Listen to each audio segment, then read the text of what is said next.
শয়তানের 7টি ফাঁদ যেগুলোতে আমরা প্রতিদিন পড়ছি। আপনি কি জানেন শয়তান প্রতিদিন আপনাকে ধোঁকা দিচ্ছে? আপনি বুঝতেই পারছেন না, কিন্তু ধীরে ধীরে আপনাকে আল্লাহর পথ থেকে দূরে নিয়ে যাচ্ছে।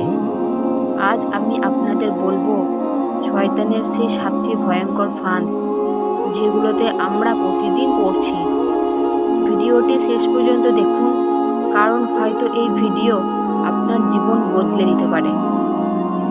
শয়তান প্রথমেই আপনাকে বলবে, এখনো সময় আছে, পরে নামাজ পড়বে। এই পরে শব্দটাই সবচেয়ে বড় ফাঁদ। আজ নয়, কাল নয়, একদিন হঠাৎ মৃত্যু এসে যাবে, আর তখন আর সুযোগ থাকবে না। শয়তান আপনাকে বলবে, এটা তো ছোট গুনাহ, কিচ্ছু হবে না। কিন্তু ছোট ছোট গুনাহ জমতে জমতে পাহাড় হয়ে যায়। এক ফোঁটা পানি দিয়ে যেমন নদী হয়, তেমনি ছোট গুনাহ দিয়ে বড় শাস্তি আসে। আজকের যুগে সবচেয়ে বড় ফাঁদ মোবাইল। হারাম জিনিস দেখা, অশ্লীল ভিডিও, অন্যের দিকে খারাপ নজর, এগুলো আপনার হৃদয়কে কালো করে দেয়, আর ধীরে ধীরে ঈমান দুর্বল হয়ে যায়।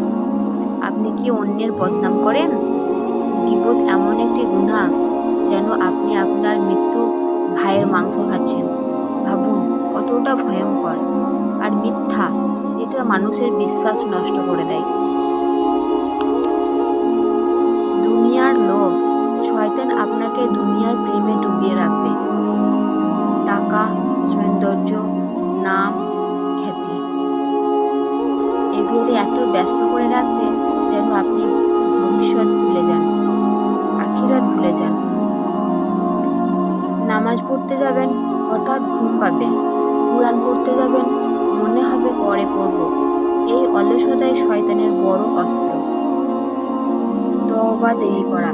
শয়তান বলবে, আর একটু গুনাহ করো, পরে তওবা করবি। কিন্তু কে জানে আপনি সেই পরে পর্যন্ত বাঁচবেন কিনা। শেষ কথা, শয়তান আমাদের খোলা শত্রু। সে চায় আমরা জাহান্নামে যাই, কিন্তু আল্লাহ আমাদের সুযোগ দিয়েছেন। নামাজ, তওবা, কুরআন, এইগুলোই আমাদের বাঁচার পথ। আজ থেকে সিদ্ধান্ত নিন, আমি বদলাবো, আমি আল্লাহর পথে ফিরবো। আল্লাহ আমাদের সবাইকে হেফাজত করুন।